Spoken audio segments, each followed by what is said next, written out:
Okay, children, we are studying structural organization in animals. Here we discuss the complexity in organ and organ systems displays an evolutionary trend.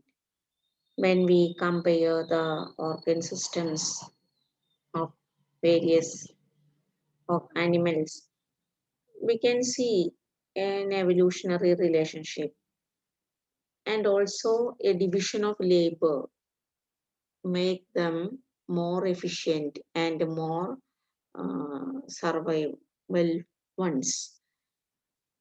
നമ്മൾ ഒരു single cell തൊട്ട് multi cellular ആനിമൽസിലും നമ്മൾ ആ division of labour അതിൻ്റെ എഫിഷ്യൻസിക്കും സർവൈവലിനും help ചെയ്യണമെന്ന് നമ്മൾ പഠിച്ചു. അപ്പോൾ ഇവിടെ നമ്മൾ ഒരു ആനിമലിനെ ഒരു ടിപ്പിക്കൽ സ്റ്റഡി ആയിട്ട് എടുത്തേക്കാണ്. എന്നിട്ട് നമ്മൾ ഇതേ കോൺസെപ്റ്റ് ഒക്കെ നമുക്കൊന്ന് അനലൈസ് ചെയ്ത് നോക്കാം. അപ്പോൾ അതിൻ്റെ features, external features, the morphology, അതുപോലെ ഇന്റേണൽ ഫീച്ചേഴ്സ്, ദ അനാട്ടമി എല്ലാം നമുക്ക് നോക്കിയിട്ട് ആ ഡിവിഷൻ ഓഫ് ലേബർ കുറേയും കൂടി കൃത്യമായിട്ട് മനസ്സിലാക്കാനായിട്ട് ശ്രമിക്കാം.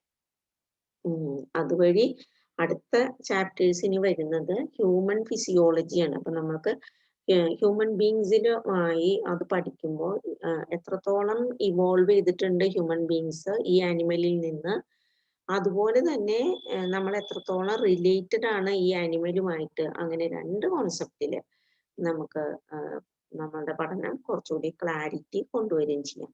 അപ്പൊ here the animal which is that the cockroaches, you know they are common pests in many of our homes, അല്ലേ? നമ്മുടെ പല വീടുകളിലും കാണും. At night they search for food in kitchens, rubbish bins and drains ഒക്കെ നമ്മൾ കാണാം. ഇതിനെങ്ങനെ search ചെയ്ത് ഇങ്ങനെ ഓടി നടക്കണത്.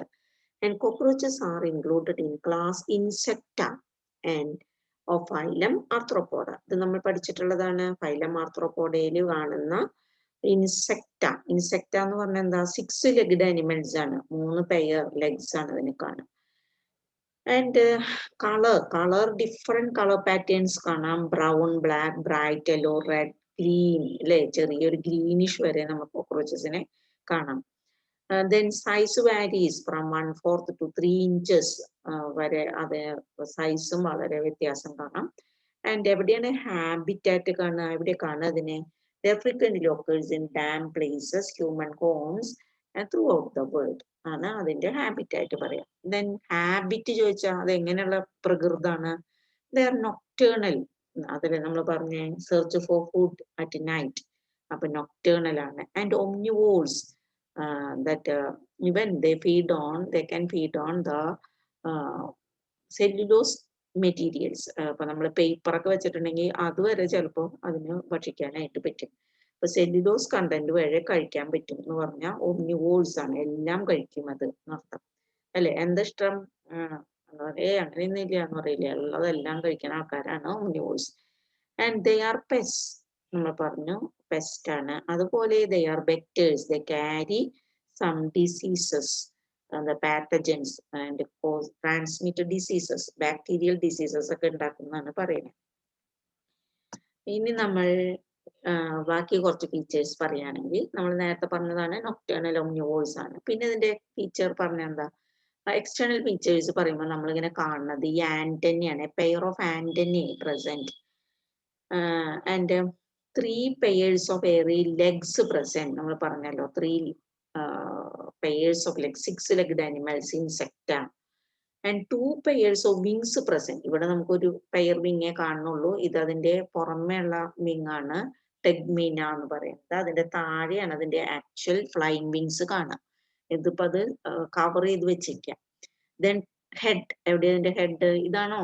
നോ, ഇതല്ല. ഇതിന്റെ താഴേക്ക് കണ്ട അങ്ങനെ right angles to the longitudinal axis, a triangular head is present. അപ്പോ ഈ ട്രയാങ്കുലർ ഹെഡിനെ ഹൈഡ് ചെയ്ത് വെച്ചിരിക്കുന്ന ഈ flat extension of the body wall, that is hide the triangular head. അപ്പൊ അത് ഉള്ളിലേക്ക് മടക്കി വെക്കുകയും ചെയ്യും അത്. അപ്പൊ ഹെഡ് അതിന്റെ ടിപ്പ് റീജിയനിലാണ് കാണുക. ഹെഡിനെ തിരിച്ചറിഞ്ഞല്ലോ.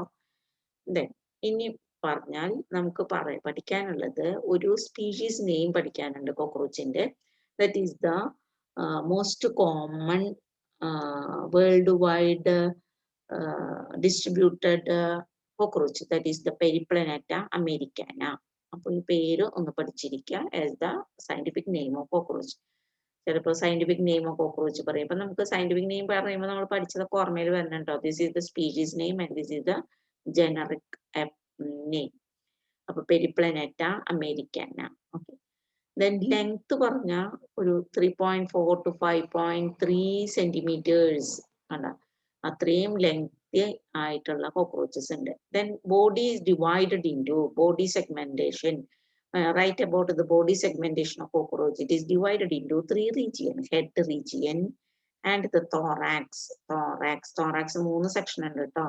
Thorax and the abdomen. Head, thorax and abdomen ആണ് അതിന്റെ ഭാഗങ്ങൾ.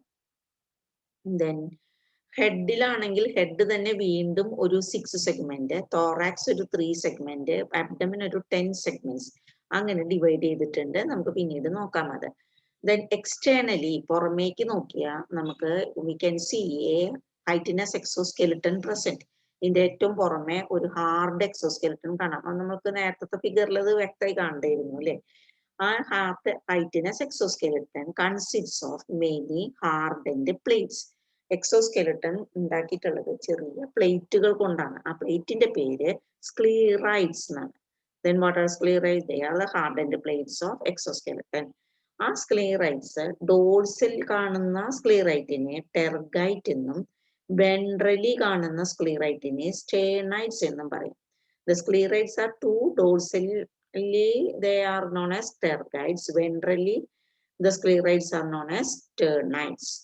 And the dorsal and ventral sclerites are joined by a membrane. That membrane is flexible articular membrane and its name is arthrodial membrane. ആ മെംബ്രെയിന്റെ പേരാണ് ആർത്രോഡിയൽ membrane.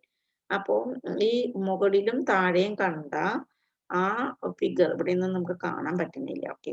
അപ്പോൾ മുകളിലും താഴെയും കണ്ട ആ 2 ഫിഗേഴ്സ് എന്താണ് സ്ക്ലീറൈറ്റ്സിന്റെയും ലാറ്ററൽ സൈഡിൽ അത് യോജിച്ച് വെച്ചേക്കാം. നമ്മള് അടയൊക്കെ കാണില്ലേ വീട്ടിൽ, അമ്മ അടയൊക്കെ ഉണ്ടാക്കുമ്പോൾ ചെയ്യുന്ന പോലെ അതിങ്ങനെ ഒട്ടിച്ചു വെച്ച പോലെ ഇരിക്കുന്ന മുകളിലത്തെയും താഴത്തെയും ലെയർ ഒട്ടിച്ചു വെച്ചിരിക്കുന്ന ഒരു സെക്ഷൻ ഉണ്ട്. ആ സെക്ഷന്റെ പേരാണ് മെംബ്രെയിനസ് പാർട്ടിന്റെ പേരാണ് ആർത്രോഡിയൽ മെംബ്രെയിൻ. ഇനി കോക്രോച്ചസ്. കോക്രോച്ചസിന്റെ മറ്റ് ഫീച്ചേഴ്സ് നമുക്ക് ഹെഡ് വെച്ചിട്ടൊന്നും കൂടി നോക്കാം. നമ്മൾ പറഞ്ഞ its body divided into 3 sections. The first portion is the head. കണ്ടോ ഹെഡ് എങ്ങനെയാ? Just right angle to the longitudinal axis of its body. കണ്ടോ കൃത്യമായ ഒരു 90 ഡിഗ്രിയിൽ ഇരിക്കുക head. And head means triangular in shape and is formed of 6 segments. 6 pieces ചേർന്നതാണ് ഇതിന്റെ head. ഈ ഹെഡിൽ നമുക്ക് കാണാം പെയർ ഓഫ് കോമ്പൗണ്ട് ഐസ്. നോക്കൂ, ഇതൊരു സിംഗിൾ ഐ അല്ല, കുറേ ഐ യൂണിറ്റ് ചേർന്നതാ. ഇതിന്റെ തന്നെ ഒരു കുറച്ചുകൂടി മൈക്രോസ്കോപ്പിക് പിക്ചർ നോക്കിയാൽ നമുക്ക് കാണാം ഇവിടെയൊക്കെ വീണ്ടും കൊച്ചു കൊച്ചു കുറെ ഐ യൂണിറ്റുകൾ ചേർന്നതാണ്. അതുകൊണ്ടാണ് ഇതിന്റെ കണ്ണിനെ എന്ത് പേര് പറയുന്നത്? കോമ്പൗണ്ട് ഐസ് എന്ന് പറയുന്നത്. Consists of many I units. പിന്നെ ഒരു കാര്യം, അതിന്റെ തലയിൽ വേറെ എന്ത് കാണാണ്ട്? ഒരു 2 കൊമ്പ് കാണാനുണ്ട് അല്ലേ? That are the thread like antennae present. A pair of thread like antennae present. അതെന്താണ് സംഭവം? They are sensory structures, feelers, receptors എന്നൊക്കെ പറയും.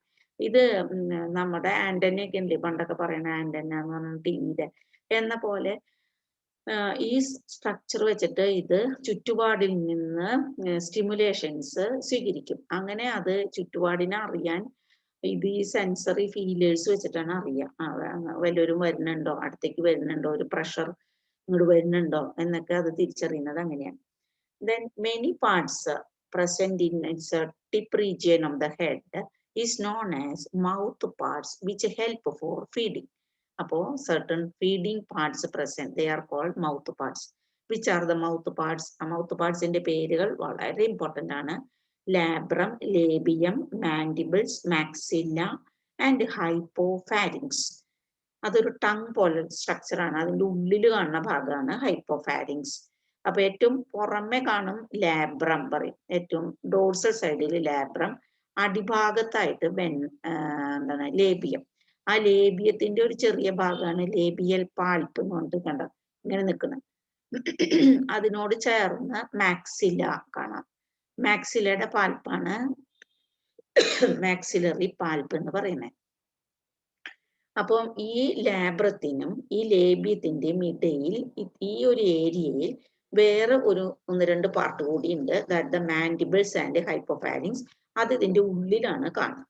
നമുക്കത് ഡീറ്റെയിൽ ആയിട്ടൊന്ന് നോക്കി നോക്കാം. That is the labrum. Labrum എവിടെയാ? ദേ ഇവിടെ കണ്ടോ ലാബ്രം. അപ്പൊ ഇവിടെ ഈ പിക്ചർ ഉണ്ടല്ലോ, ഇത് നിങ്ങൾ കാണാതെ പഠിക്കണം, വരച്ച് പഠിച്ചിരിക്കണം.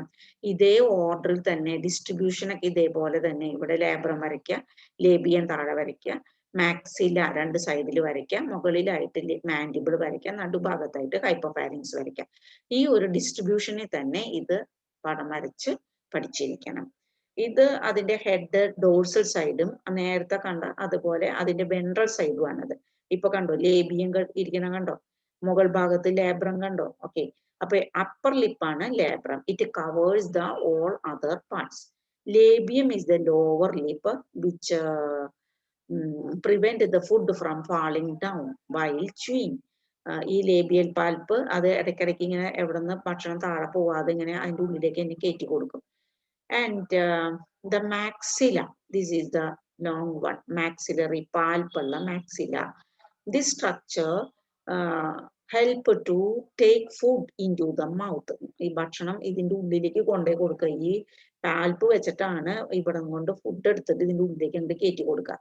അപ്പൊ കയറ്റി കൊടുക്കുമ്പോൾ ഇതിന്റെ അകത്ത് നമുക്ക് ഇവിടെ ഒന്നും കാണാൻ പറ്റണില്ല, അതിനെ നമ്മൾ ഇതിന്റെ ഉള്ളിൽ നിന്ന് ഈ ഓരോരോ പീസായിട്ട് പറിച്ച് എടുത്ത് കളയുമ്പോൾ ഈ ഭാഗം എടുത്ത് ഡിസെക്ട് ചെയ്തെടുക്കുക, അതുപോലെ ഈ മുകളിലത്തെ ഭാഗം ഡിസെക്ട് ചെയ്തെടുക്കുക, ഈ സാധനമൊക്കെ ഇപ്പുറത്തുനിന്ന് ഇങ്ങനെ ഡിസെക്ട് ചെയ്ത് മാറ്റുക.